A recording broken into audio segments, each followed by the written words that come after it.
T'es peut-être passé à côté de ce détail concernant Altaïr, mais avant abonne-toi ici on parle de tout. Alors si je te demande de me citer là tout de suite le passe-temps préféré d'Altaïr, ce qui l'occupait durant toutes ses journées quand il n'était pas occupé à être un assassin, est-ce que tu as la réponse? Si oui, bien joué, mais pour les autres, il faut savoir que Altaïr, le premier héros d'Assassin's Creed, était l'auteur d'un grand nombre de livres. Et oui, si vous pensez qu'il avait pris la plume que pour écrire dans son codex, eh ben vous vous êtes trompé. Bon en tout cas vous le saviez pas et c'est pas votre faute. En réalité, dans Assassin's Creed Bloodlines, qui est une suite au premier jeu, on découvre le rêve d'Altaïr, qui est de rencontrer les plus grands érudits du monde afin d'apprendre à leur côté. Altaïr est un homme qui a soif de connaissances, et ça il nous le montre bien. Après le premier jeu, lorsqu'il entre en possession de la pomme d'Éden, il l'utilisera d'une manière que aucun autre humain ne l'avait fait jusqu'alors. Il l'utilisera pour apprendre, et toutes ces connaissances, il les couchera sur le papier. Comme il le dit à Abbas quand il reprend la confrérie, il en a appris beaucoup grâce à elle, sur le passé, l'avenir, la vie et la mort. On entend d'ailleurs parler de tous ces livres dans le dernier souvenir d'Altaïr dans Assassin's Creed Révélation, et on apprend qu'il s'en est servi comme d'un prétexte pour faire construire la légendaire bibliothèque d'Altaïr sous la forteresse de Masyaf, qui est en réalité un sanctuaire destiné à cacher la pomme d'Éden.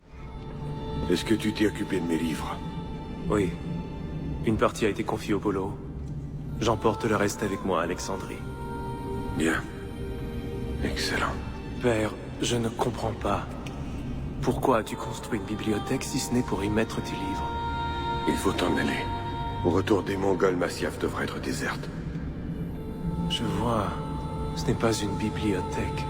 C'est un sanctuaire. Dis-moi ce que t'en penses en commentaire.